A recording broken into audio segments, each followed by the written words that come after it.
क्या आपकी कोई इज्जत नहीं करता? क्या आप इज्जत के लिए तरसते हो? क्या कोई भी आपको औकात याद दिला जाता है? उस वक्त तो आप कुछ भी नहीं कर पाते, लेकिन हाँ, बाद में अफसोस बड़ा होता है कि साला क्यों कुछ नहीं किया। क्या आपको भी चार लोगों में बार बार बेइज्जत होना पड़ता है? जब भी चार लोग जमा हो तो आपका ही मजाक बनता है।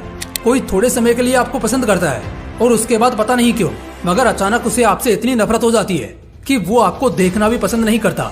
आप लोगों का अटेंशन चाहते हैं, आप चाहते हैं कि लोग आपको कॉल करें, आपको याद करें, लेकिन जब आप अपना डायलॉग चेक करते हो तो आपको कोई याद नहीं करता, बल्कि आपने खुद ही बार बार दूसरों को डिस्टर्ब किया होता है। ऐसे हालात से गुजरने वाले सिर्फ आप अकेले नहीं हैं, बल्कि इस वीडियो को देखने वाले 10 में से 8 बंदे ऐसे ही मिलेंगे।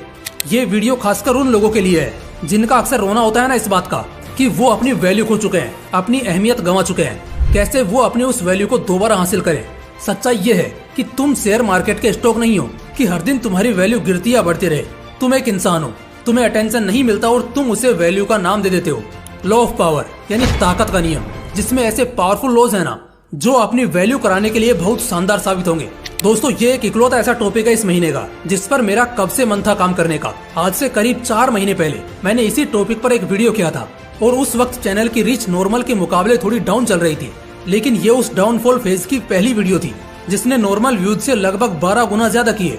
कुछ तो बात होगी इस कंटेंट में, तभी तो आप देख रहे होंगे। साइकोलॉजी से लेकर मोटिवेशन तक भरमार है इन वीडियोस के लिए, लेकिन हर वीडियो अपने अंदाज में अलग और बेस्ट होती है। इसी तरह हर ऐसी वीडियो में कुछ नए नियमों के बारे में पता चलता है जो बहुत हेल्प करता है। तो आइए, इस वीडियो में मैं कुछ बहुत पावरफुल लॉज को शेयर करूंगा, उन्हें एग्जीक्यूट करना सिखाऊंगा, जिससे आप सभी इज्जत न मिलने का रोना कभी नहीं रोएंगे। तो चलिए जानते हैं। Law number 1, pose as a friend, work as a spy. अच्छा, क्या हो अगर मैं आपसे एक सिंपल सा सवाल पूछूं कि भाई साहब, इस दुनिया में आप खुद को भी गिनते हुए वो कौन है जिसे सबसे ज्यादा कामयाब और किस्मत वाले के रूप में आप देखना चाहते हैं? जवाब सिंपल है, जो आपका होगा कि अरे भाई, हम खुद को देखना चाहते हैं, और चाहे दोस्ती कितनी भी अच्छी क्यों ना हो, कोई कैसा भी क्यों ना हो सकता है वो ये चाहेगा कि उसके सभी दोस्त सफल हों, लेकिन कोई ये नहीं चाहेगा कि वो उनसे एक कदम भी पीछे रहे। हमारा लॉ नंबर 1 भी यही कहता है। आपको पता है कंपटीशन कितना टफ है, और ऐसा है तो आप एक दोस्त की तरह दिखकर एक जासूस का काम कर सकते हैं जो हमेशा आपको एक कदम आगे रखता है। लोगों के इंटेंशंस, उनकी वीकनेसेस और स्ट्रेटेजीज को जान जाओ एक अच्छे दोस्त बनकर। जब सोशल गैदरिंग हो या कोई अपने बारे में बहुत बोले तो उसे बोलने दो और बस चुपचाप से सुनो। जानबूझकर झूठ बोलो ताकि सच वो अपने आप बोल दे। जैसे रिया की ड्रेस महंगी है, ये आप जानते हो, मगर आपको जाननी है कि ये एग्जैक्ट कितने की होगी।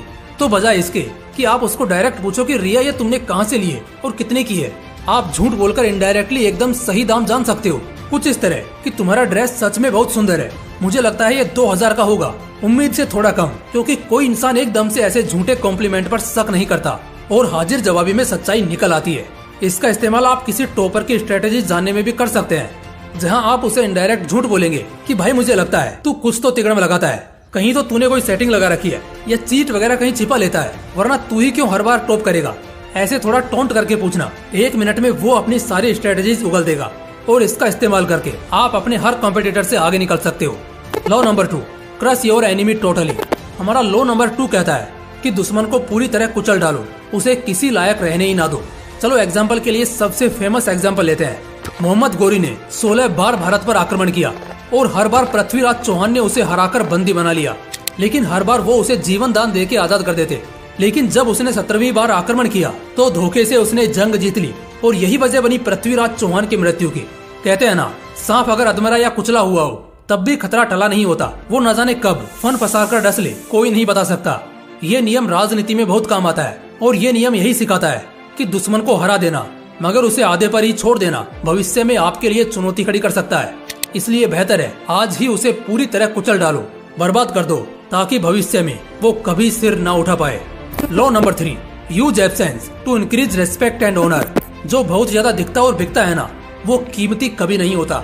जिसे आप ज्यादा सुनोगे और देखोगे वो आपको उतना ही दिखेगा, जबकि जिसकी ज्यादा वैल्यू होती है उसकी मोस्टली कमी होती है। फॉर एग्जाम्पल, सबसे महंगी घड़ियां रोलेक्स की आती है, जानते हो ना, लाखों करोड़ों की घड़ियां होती है। चलो ये तो एक बात हुई।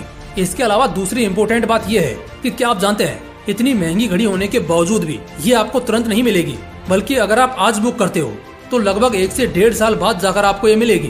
कहने का मतलब समझ रहे हो ना, अपनी कमी का एहसास कराकर अपनी वैल्यू बढ़ाओ। ये लॉ इकोनॉमिक्स में भी एग्जिस्ट करता है। जिस चीज की कमी होती है उसकी वैल्यू ज्यादा होती है। कोई भी इंसान ले लो जिसे तुम बुलाओ और वो तुरंत भागा भागा तुम्हारे पास आ जाए, बहुत ऑब्वियस है तुम उसकी इतनी ज्यादा वैल्यू नहीं करोगे, क्योंकि वो कभी भी मिल सकता है, ये तुम्हें पता है। लेकिन कोई ऐसा जो बड़ी मुश्किल से टाइम लेने और देने पर ही मिलता है, तो शायद ऐसे इंसान को मिलने पर तुम उस दूसरे इंसान को इग्नोर करने में 1 सेकंड का भी समय नहीं लगाओगे। लेकिन ये नियम हर किसी के लिए नहीं है। ये नियम तभी काम करेगा जब आप एक अच्छे पोजीशन पर पहुंचोगे। फॉर एग्जाम्पल, क्लास में कोई नया लड़का आया, कोई उसे ठीक से जानता भी नहीं। ऐसे में वो इस लॉ को एग्जीक्यूट करना चाहेगा, वो जल्दी निकल जाएगा और कम दिखना शुरू कर देगा, तो इससे लोग उल्टा उसे भुला देंगे, ना कि उसकी वैल्यू करेंगे। वहीं अगर वो लड़का क्लास मॉनिटर हो या क्लास का टॉपर हो या स्कूल स्पोर्ट्स टीम का कैप्टन हो, तब अगर वो थोड़ा कम दिखता है तो इससे लोगों को उसकी और ज्यादा अहमियत समझ आएगी। Law number 4, know who you are dealing with, do not offend the wrong person. दुनिया में बहुत तरह के लोग होते हैं और आप किसी का अंदाजा भी नहीं लगा सकते कि कौन आपके सेम डील पर कैसे रिएक्ट करेगा। हो सकता है मुंबई वाला बंदा आपके व्यवहार को बहुत शानदार बता दे, तो शायद कोई गुजराती इसमें 100 खामियां निकाल दे। चलो ये सब तो समझ आता है, लेकिन ये नियम साफ तौर पर एक बहुत ही इंपॉर्टेंट बात की चेतावनी देता है, और वो ये है कि दुश्मन भी सोच समझकर बनाना। क्योंकि कुछ आउट माइंडेड लोग ऐसे भी होते हैं जिन्हें तुम एक बार ट्रिगर करते हो, जहां उन्हें एक बार मिर्ची लगी, कुछ खटका, तो वो अपनी सारी जिंदगी लगा देंगे तुमसे बदला लेने में। ये नियम अल्टीमेटली यही एडवाइस करता है कि एक पल के लिए रुक कर सोचना और कोशिश करना कि किसी गलत इंसान के साथ तुम्हारा लफड़ा ना हो जाए। इसके पीछे का लॉजिक बताता हूँ। अक्सर दुश्मनी डीलिंग में होती है, चाहे वो बिजनेस हो या काम की डीलिंग हो या कोई पर्सनल पॉइंट हो। अल्टीमेटली बताया गया है कि ऐसे 4 तरह के लोगों के साथ अगर आप किसी भी तरह का कोई भी डील करते हो, साथ रहते हो, तो ये आपके लिए खतरनाक साबित हो सकता है। पहले वो इंसान जो घमंडी है, जो अपने आगे तुम्हें कुछ नहीं समझते। ऐसी जगह पर याद रखना, कोई मामूली सी बात भी किसी झगड़े या बड़े प्रतिशोध को खुला न्योता दे सकती है। इसलिए ऐसे लोगों को छोड़ दो। अगर कोई हद से ज्यादा हारा हुआ है और जिसने जीतने या आगे जीने की सारी उम्मीदें छोड़ दी हैं, जो किसी की नहीं सुनता है, उसका साथ तुरंत छोड़ देना। जो शख्स बहुत ज्यादा नेगेटिव सोचता है, जो एक झटके में राई का पहाड़ बना लेता है और दूसरों में हमेशा खामियां निकालता है, दूसरों को हमेशा खुद के पीछे देखता है, ऐसे आदमी के साथ बिल्कुल मत रहना। एक ऐसे किस्म का इंसान भी होता है जो अभी बदला नहीं लेता, लेकिन बातें सारी याद रखता है। जैसे आपने मजाक में उसकी थोड़ी इंसल्ट कर दी, वो इंसल्ट नहीं, एक तरह का जोक था, लेकिन उसने इसे सीरियसली लिया। अब पता है आगे क्या होगा। हो सकता है आप उसे सॉरी भी बोल दो, वो आपको माफ भी कर दे, लेकिन वो भूलेगा नहीं। और होगा ऐसा कि वो उसे अपने मेमोरी के किसी हिस्से में रखेगा जरूर। उस वक्त के लिए वो कोई नाराजगी नहीं दिखाएगा, वो चिल रहेगा, लेकिन जिस पल उसके हाथ मुंह का लगा, चांसेस हैं वो अपने उस दिन का बदला पूरा करने की कोशिश करेगा। तो ऐसे लोगों को हमेशा अलर्ट पॉइंट पर रखना।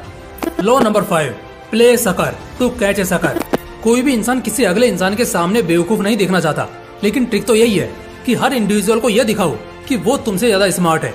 और एक बार वो खुद को तुमसे ज्यादा स्मार्ट समझने लगता है, तो फिर वो गलती से भी तुम पर किसी तरह का शक नहीं कर सकता कि तुम उसे मात दे सकते हो या कोई गजब का दांव खेल सकते हो।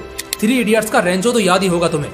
बंदा कभी दिखाता नहीं था कि वो सबसे स्मार्ट है, और इसी वजह से साइलेंसर उसे हमेशा हल्के में लेता था। लेकिन जब बोर्ड पर रिजल्ट लगते थे, तब साइलेंसर क्या, बल्कि रेंचो के जिगरी दोस्त, यहाँ तक कि उस इंस्टीट्यूट का प्रिंसिपल भी शौक में रहता था कि ये बंदा कैसे टॉप कर गया। और सालों बाद जिस कंपनी के साथ डील करने को साइलेंसर मरा जा रहा था, रेंचो उसी कंपनी का मालिक निकलता है। तो बस ऐसा ही कुछ होता है हर किसी के केस में। जमाने को दिखाओ कि तुम बुद्धू हो, तुम्हें कुछ नहीं आता, शर्त लगा लो, तुम्हारी तरक्की इतनी रफ्तार से होगी कि जब तक लोग तुम्हारे स्मार्टनेस का एहसास करेंगे, तुम उनके पहुंच से बहुत आगे निकल चुके होंगे। एक बात और दोस्तों, जो आदमी हर वक्त नाखुश रहता है और हमेशा बदकिस्मत, जिसे पनौती भी बोलते हैं, कुछ उसी तरह का दिखाई पड़ता है, तो ऐसे लोगों को अवॉइड करना ही बेहतर है, वरना ये आपके अच्छे खासे पॉजिटिव पावर्स को खोखला कर देंगे। लो ऑफ पावर के रूल में इसे बिल्कुल एक इन्फेक्शन बताया गया है। एक ऐसा इन्फेक्शन जो इंसान की अच्छी खासी खुशियों को, एक अच्छे खासे कॉन्फिडेंस को निगल लेती है। तो जो भी लोग आपको ऐसे मिलते हैं जो हमेशा उदास होते हैं, उन्हें अपने अच्छे दिनों में भी जानबूझकर डिप्रेशन में जाना होता है। और माहौल चाहे जितना भी चिल आउट क्यों ना हो, वो कभी नहीं बदलते। तो ऐसे लोगों को कभी दोस्त मत बनाना और ना ही इनको ज्यादा सीरियसली लेना, बल्कि सीधा सीधा अवॉइड कर देना।